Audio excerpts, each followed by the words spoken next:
Hey Pisceans, how y'all doing? Welcome. We're going to be taking a look at your second half of June general reading here. So in your meditation, I saw a sailboat sitting on top of a waterfall, and you would expect like a sailboat to tip over into the waterfall and go down below, but it wouldn't move. It was just sitting on this waterfall, and the water was going, trying to move it, but it wouldn't move. And then I saw it turn into, like, it kind of panned out, became a snow globe, and I saw a little boy kind of reaching for it as if he was going to shake up the snow globe to make the sailboat move, but then didn't and decided to walk away and go away. And then as the further the little boy got, like the water, like the sailboat just broke free, but instead of like crashing down the waterfall, it became like an airboat, like kind of like the boat in the Golden Compass. If anybody knows, it's seen it's books by Philip Pullman, but in the original film, there's an aeronaut. Anyway, so it became like a flying boat subject to air, and then I saw it land, and I saw a seagull waiting for it. So, and that was the meditation. So I thought, Seagull energy isn't one that I know a whole lot about. So we're about to have story time, ladies and gentlemen, because I went ahead, and I'd never do this, but I feel called to do this for you, Pisceans. I looked up Seagull medicine in Lori K. Morrison's Shaman's Guide to Power Animals, which is my personal go-to, this book. So I'm going to read you what she says about Seagull medicine, because I just feel like it's so perfect. I'm feeling called to read it. So let's see what Seagull medicine is all about. And I feel like this is really speaking directly to the second half of June for you. So here we go. As a power animal, seagull, like many other birds, is a symbol of freedom and a resourceful lifestyle. It teaches us to be skillful in navigating the actions of others and coming up with ingenious ways to accomplish what we set out to do. Seagull says there's a barrier to knowing it intimately, since humans have never flown. Interesting. Nonetheless, it can help you to master the winds of change. To do so requires you to accept that nothing stays the same. Seagull is an ally to those who work with the energy of the new, like inventors and engineers, and to visionaries. Anyone who must surf the waves of potential as they come crashing in can benefit from its guidance. Change is a gift that eliminates stagnation because it cuts through mediocrity. It compels us to make a decision and instigates looking at the future. The thought of flying to a distant shore can seem like a trip laden with anxiety, yet if we embrace adventure as we contemplate our next moves, Seagull can help us to dissipate the fog in our minds so that our course becomes clearer. Did you hear what I heard? With like the ship that goes from it won't move on the water, so it becomes like an airboat sailing off into we're talking about flying. That's interesting. It's fascinating. So then it says, powers of Seagull, call in Seagull for a multifaceted approach to survival, help to learn a new skill, enhancing your skills of persuasion. And then it says, if Seagull comes into your life, your survival skills are too prevalent. They may be making you act pushy or feel worried. Stay in your own lane. Remember that everyone's journey is personal. You may need to be more aggressive in order to get what you want. And then it says, shaman's intention. Make me curious and show me how I can use this trait as a tool for learning. I love it. So there's a lot in that. I want to leave it there and go right into your cards, but it feels like Seagull energy is afoot. So let's go ahead and see what your cards have to say. Hey Pisceans, let's go ahead and see what your animal energy is for the second half of June. Oh, I love it, I love it, I love it. This is such a happy energy. Okay. So we have the Firefly here, which is really brilliant. So Firefly energy equates to the Eight of Wands in the Tarot, which is very much about upward movement and ascension, communication, a lot of action, energy, moving from one place to another quickly, traveling. It's such a beautiful, communicative, active energy, right?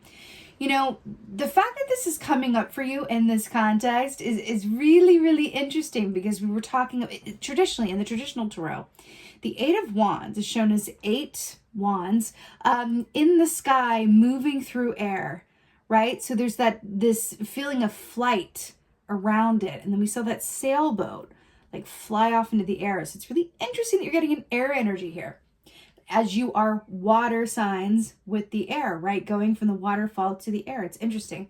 So firefly medicine is brilliant, but it does offer a word of warning against, overdoing it or tiring yourself out. It speaks of those, wonderful moments of inspiration and insight that if you move on them, brilliant, but they can be very elusive and kind of leave just as quickly as they came. It's that light bulb moment where you definitely want to like see to it as it arises, as opposed to like, I'll do it later. It's that kind of energy with the firefly. So it does speak about energy conservation as well, and really looking at how you're spending your time and energy. And if energy is a resource and you view it from that perspective, how much you spend on this will mean you have this much to spend on that, and kind of looking at through that lens, because this can be, an aspect like the shadow energy of firefly speaks of burnout. Okay, burn brightly to burn out is kind of the aspect here, but it's a really beautiful, positive, active energy. So let's go ahead and see what is going on in the second half of June. What is going on? Ooh. Oh, so good. That's so brilliant. So we have the King of Wands here, which is perfect with the Eight of Wands firefly, because talk about timing.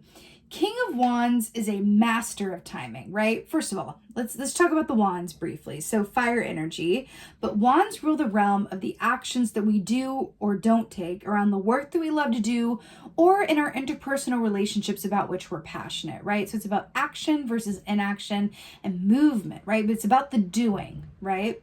So the King of Wands, again, he is a master of divine timing. He knows when to say yes, he knows when to say no. And because of that, which is why it's so perfect with the fireflies, its complement is that the King of Wands is never tired and always has the energy that he needs. Because he doesn't say yes to things that he feels like he should say no to, and he doesn't say no to things that he feels like he should say yes to. He knows exactly how much energy he has. He knows exactly what's right for him. And so he's always in perfect flow and timing. It's really, really brilliant. This is coming up for you here. It's interesting as well with the crow here perched on his head. The crow is very much about, manifesting something that you've put a lot of work into or that has been a long time coming. But it's also the symbol of synchronicity, repeating numbers, deja vu. So I feel like there's an aspect here where the more that you can tap into your instinct, right, around this time about when to move and when to be still, it's going to benefit you in ways that aren't even, necessarily obvious at the top. But it's interesting because in that meditation, I saw the boy that was going to shake the snow globe, right? But decided to walk away. Like, I'm not going to force this boat to move. It's not time for the boat to move. And the minute that the kid walked away, it flew. So there's something in timing that feels incredibly important for you. It's really, it feels really good. It feels, I'm hearing something very specific. I feel like there's a group of you that's going to be invited to something or have an invitation to something. I'm hearing to go or accept the invitation. This could be an invitation for a drink, an invitation to go on vacation, an invitation to take a meeting, an invitation is something. There's an invitation or an opportunity that's coming through that doesn't appear like much on the surface, but it's going to lead to something that is very desirable to you. I just channeled that. All right, what else is going on? Ooh, okay. This has come up a lot today. So we have the devil here. So this is Capricorn energy, right? So Capricorn energy is very much about, what we can see, feel, hear, taste. It's about the material and physical aspects of our life, but it's also about fear, right? Which is really brilliant how it's depicted in this deck. with the hare and the, let's just say rabbit for the sake of it, with the death mask on as well, because the shadow aspect of rabbit energy is self-fulfilling prophecy. It's worst case scenario thinking, and it's a true example of what you think about, you bring about, right? But the light side of rabbit energy is fertility, abundance, and good luck. So with this death mask, it's about allowing ourselves to transform, right? Our worst case scenario thinking or expecting things are going to go the way that they have gone before into a positive mindset and happy expectation and potential. Now, what's really funny here is that in the movie The Golden Compass, they made a series of it on HBO, which I didn't finish watching. I think I got distracted, but the film is, I love the film. It's with Nicole Kidman and Daniel Craig, and I really enjoy the film. But in that, the aeronaut, right? I think his name is Lee.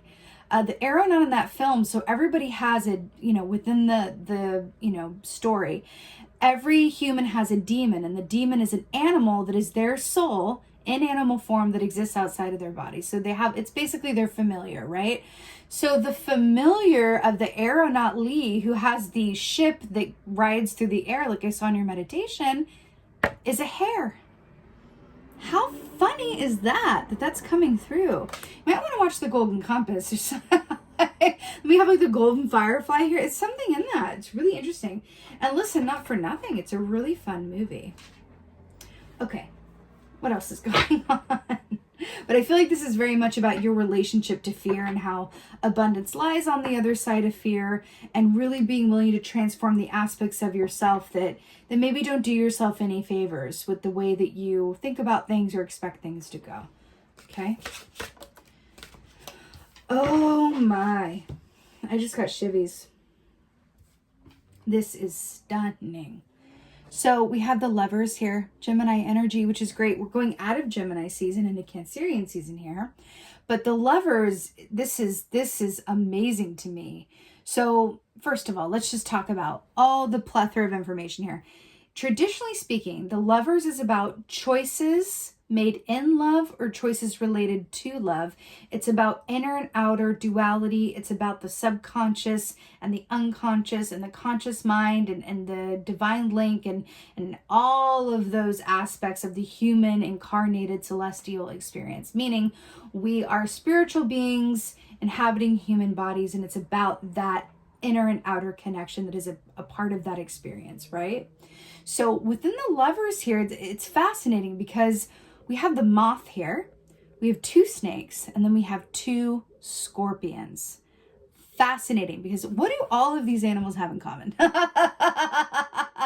Okay, class, here's a question for the class. What do the scorpion, the snake, and the moth have in common?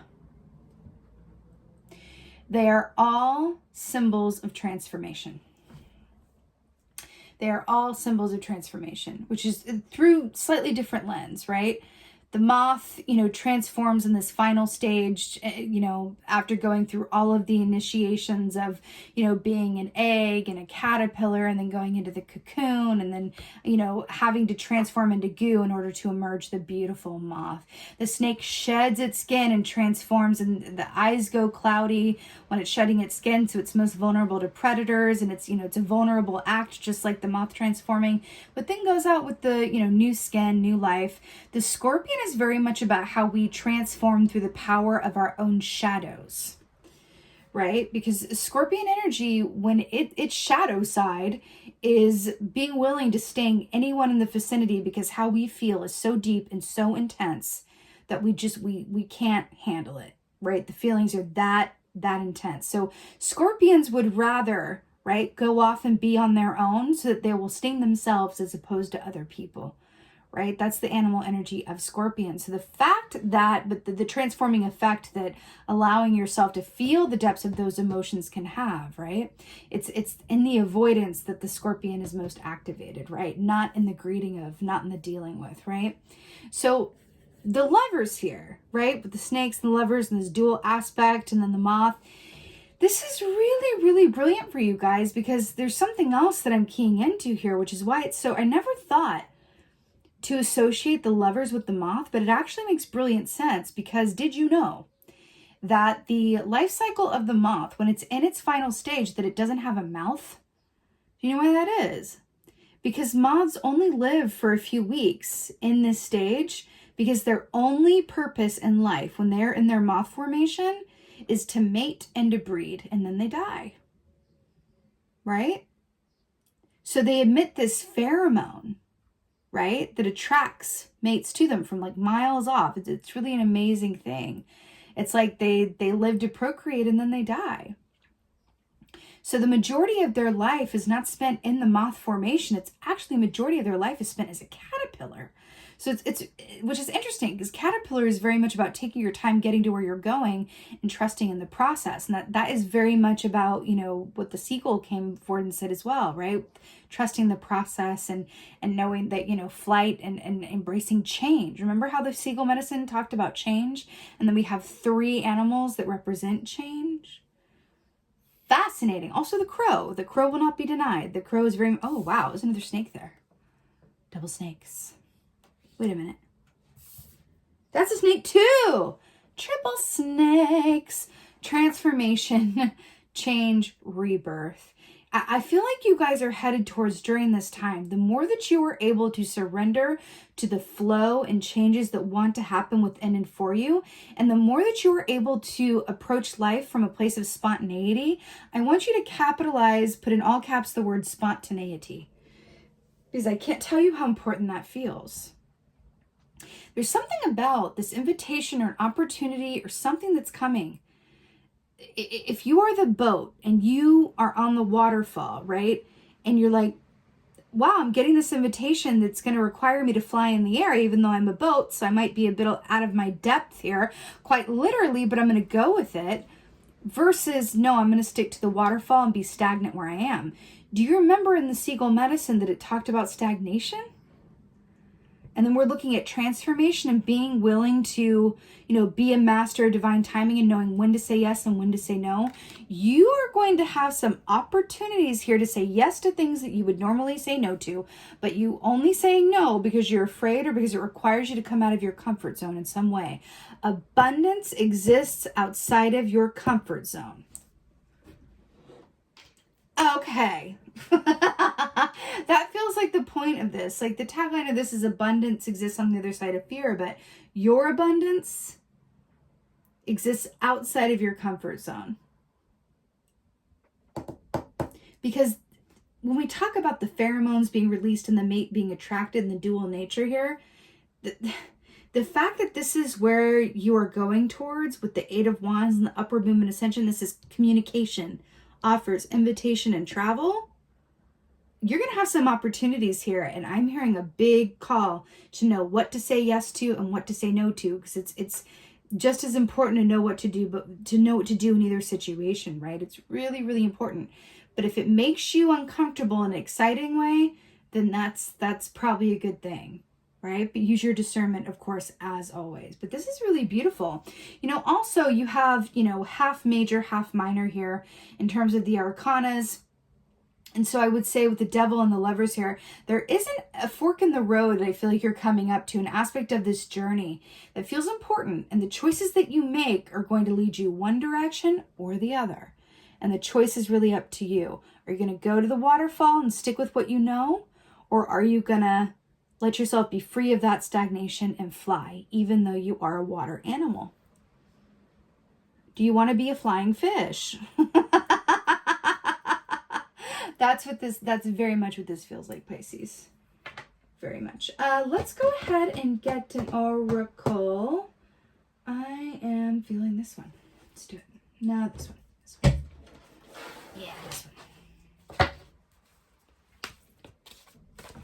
It's really fascinating, Pisces. It really feels like you're at a certain point where I'm looking at something and it's like, wow. You're going to look back on this time and go, wow, that was a pivotal time for me. It's exciting, really. It's exciting. Okay.